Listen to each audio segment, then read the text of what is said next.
తన స్వార్థ రాజకీయాల కోసం జీవితం ఇచ్చిన తల్లిదండ్రుల జీవితాలను నడి రోడ్డున పెట్టిన వ్యక్తి మాజీ మంత్రి పేర్ని నాని అని Janasena party central Andhra co convener courier Srinu ఆరోపించారు. బందరు పెద్ద ముత్తైదపు పేర్ని నాని అంటూ ఘాటు వ్యాఖ్యలు చేశారు. ఎవరికీ తెలియని పేర్ని కృష్ణమూర్తి చరిత్రను పుంకాలుగా ఆయన తనయుడే బయటపెట్టడం ఆశ్చర్యంగా ఉందని అన్నారు. తండ్రి మీద ప్రేమతో చెప్పారా లేక తండ్రి మీద ఉన్న ద్వేషంతో బయట పెట్టారో తనకైతే తెలియడం లేదని అన్నారు. పేర్ని నాని తండ్రి హిందూ మ్యారేజ్ చేసుకున్నారా, క్రిస్టియన్ మ్యారేజ్ చేసుకున్నారా, మ్యారేజ్ సర్టిఫికేట్ పెట్టగలరా, సాక్షి సంతకాలు ఎవరు పెట్టారు అని ప్రశ్నించారు. హిందూ మ్యారేజ్ చేసుకుంటే కొనగల్ల నారాయణరావు సాక్షి సంతకం పెట్టారా, లేదా క్రిస్టియన్ మ్యారేజ్ చేసుకుంటే కోనేరు రంగారావు సాక్షి సంతకం పెట్టారా, వివరించగలరా అని ప్రశ్నల వర్షం కురిపించారు. 15 ఏళ్లు ఎమ్మెల్యేగా పనిచేసిన పేర్ని నాని తండ్రి జ్ఞాపకార్థం బందరులో ఒక్క విగ్రహమైనా పెట్టారా అని నిలదీశారు. మద్యం టెండర్ల విషయంలో మంత్రి కొల్లు రవీంద్రపై చేసిన ఆరోపణలు నిరూపించాలని కొరియర్ శ్రీను డిమాండ్ చేశారు. తన తండ్రి గాథను కూడా మచిలీపట్నమే కాకుండా యావత్తు ఆంధ్ర రాష్ట్రానందరికీ తెలియజేయటం మనం అందరూ చూసాము. అయితే పేర్ని వెంకటరామయ్య గారు మీకు ఒక చిన్న విషయం, మనం ఇన్నాళ్ళు ఏనాడు కూడా పేర్ని కృష్ణమూర్తి గారి గాథను ఎవరికి కూడా తెలియని చరిత్రని మీరు పొంకాలుగా అతని చరిత్రను బయటపెట్టారు, పెద్ద చరిత్రని. పైగా ఆ రోజు తరంలో ఉన్న మనుషులు తెలుసు, ఈ తరంలో ఉన్న మనుషులు తెలియదని చెప్పారు. అంటే తండ్రి మీద ఉన్న ప్రేమతో చెప్పారా, లేదా తండ్రి మీద ఉన్న ఆక్రోశతో, తండ్రి మీద ఉన్న కోపంతో తండ్రి గాథను బయట పెట్టారో మాకు అర్థం కాలేదు. కొంచెం దాని గురించి కూడా మీరు కొంచెం వివరణ చెప్తే చాలా బాగుండేది. ఏ పద్ధతిలో పెళ్లి చేసుకున్నారు? హిందూ మ్యారేజ్ చేసుకున్నారా లేదా క్రిస్టియన్ మ్యారేజ్ చేసుకున్నారా? మ్యారేజ్ చేసుకున్నారా మీరే చెప్తున్నారు. ఆ రోజు మ్యారేజ్ సర్టిఫికేట్లను మీరేమైనా బయట పెట్టగలరా?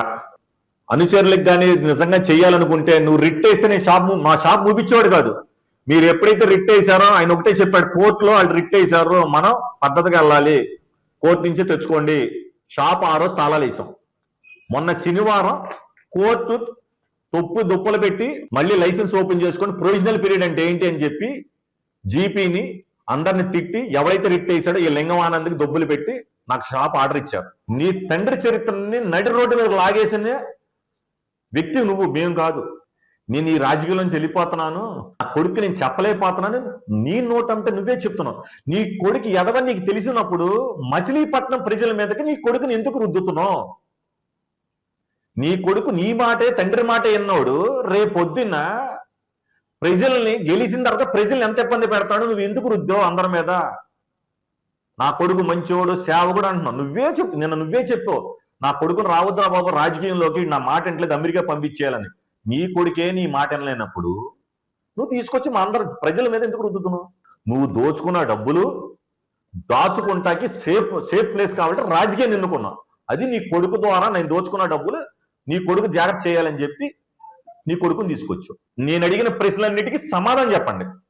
అలాగే ఒక 10 రోజుల క్రితం కొల్లు రవీంద్ర గారు ఎక్సైజ్ శాఖ మంత్రి ఇలాకాలో తన అనుచరులకి ఇష్టం వచ్చినట్టు షాపులు పెట్టేస్తున్నారు, టెంటుల్లో పెట్టేసుకుంటున్నారు, ఇంజనీరింగ్ కాలేజీ పక్కనే ఉందని చెప్పారు. అయ్యా పేర్ని వెంకటరామయ్య గారు, మేము ఆక్షన్ మాకు కొల్లు రవీంద్ర గారు మంత్రి గారు మాకేమి ఇప్పించాల. మేము ఆక్షన్లో వస్తే ఆక్షన్ లాటరీలో తగిలినప్పుడు మాకు లైసెన్సీ ప్రొవిజన్ పీరియడ్ అని ఇస్తారు. ప్రొవిజనల్ పీరియడ్ అని ఇస్తారు. అంటే మీరు మంత్రి చేశారు, ఐఎంపైఆర్ మినిస్టర్ చేశారు, కార్మిక శాఖ మంత్రి చేశారు, మన ట్రాన్స్పోర్ట్ మినిస్టర్ చేశారు, సినీ ఫోటోగ్రఫీ మినిస్టర్ చేశారు, ఒక చీఫ్ విప్ చేశారు. ప్రొవిజనల్ లైసెన్స్ ఏంటంటో మీకు తెలుసా? తెలీదా? తెలియని సోటలు వచ్చి రాజకీయంలో ఉన్నారా? తెలిసి చేశారా కనుక్కోండి. ప్రొవిజనల్ లైసెన్స్ ఏంటంటే మేము ఏ రోజైతే లాటరీ పొందుతామో ఆ రోజు నుంచి మేము లైసెన్స్ ఫీజు గవర్నమెంట్ కట్టాలి. నీకేం కావాలి పేర్ని నాని గారు అని సరెండర్ అయిపోతే నాకు బారు పెట్టుకుంటా, మా అనుచరులు బారు పెట్టుకుంటా లైసెన్స్ షాప్ కావాలంటే ఆ షాప్ ఇచ్చిన తర్వాత ఇవాళ పనికిరాని లక్ష్మీ థియేటర్ ఇవాళ కన్వెన్షన్ హాల్ ఎలా అయింది? నేనేమైతే ప్రూఫ్లు చూపించానో నీ అన్నిటికీ కట్టుబడి ఉంటా. దీని అన్నిటికీ ఆన్సర్లు జవాబులు నువ్వు చెప్పలేక తప్పంటే, నేను మాట్లాడినది తప్పంటే నేను బందర్ నుంచి రాజకీయ సన్యాసం తీసుకుని వెళ్ళిపోతా. లేకపోతే నువ్వు నీ కొడుకు కోనే సెంటర్లో రాజకీయం వదిలేస్తారా? ఛాలెంజ్ పేర్ని వెంకటరామయ్య గారు, నువ్వు 2029 అధికారంకి వచ్చి ఎక్కడో ఉన్న హైదరాబాద్ లో కేసీఆర్ కాళ్ళు పట్టుకుని తీసుకురావటం కాదు, అంత అవసరం అక్కర్లా.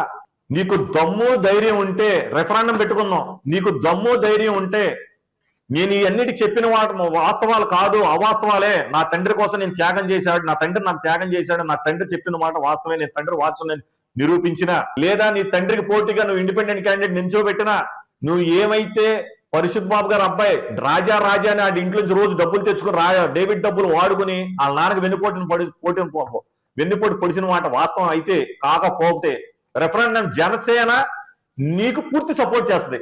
నువ్వు కేసీఆర్ కాళ్ళు పట్టుకోకర్లా, ఇవాళ జనసేనకి సపోర్ట్ చేస్తా. నువ్వు చేసిన నీతి కలగా చేశానంటే, లేదా నీ కొడుకు నువ్వు బందరు వెళ్ళిపోతారా? ఛాలెంజ్.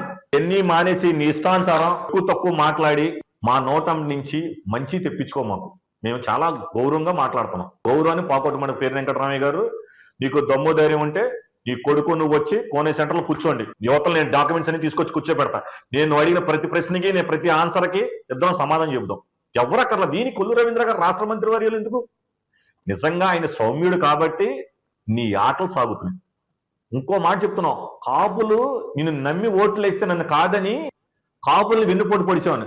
కొల్లు రవీంద్ర గారు కాపులకి ఎక్కడా వెన్నుపోటు పొడవలా. చట్టం ఎలా ఉంటే అలా పని చేయమని చెప్పింది, ఎవరికి అన్యాయం చేయమని చెప్పలా. అలాగే నువ్వు ఎలక్షన్ ముందు ప్రతి కాపుడిని కొట్టించు. అన్నం తింటున్న కాపుడిని, ఒక కుర్రోని, అన్నం తింటున్న కుర్రోని నీ అనుచరులతో అన్నంతో ఈడ్చుకుంటూ తీసుకెళ్లి పోలీస్ స్టేషన్ సిఐ దగ్గర బూటకాలతో తన్నించిన మాట వాస్తవా కాదా? నువ్వు చేసిన పాపాలు నీ కొడుకు శాపంగా మారి నీ కొడుకు జీవితం నాశనం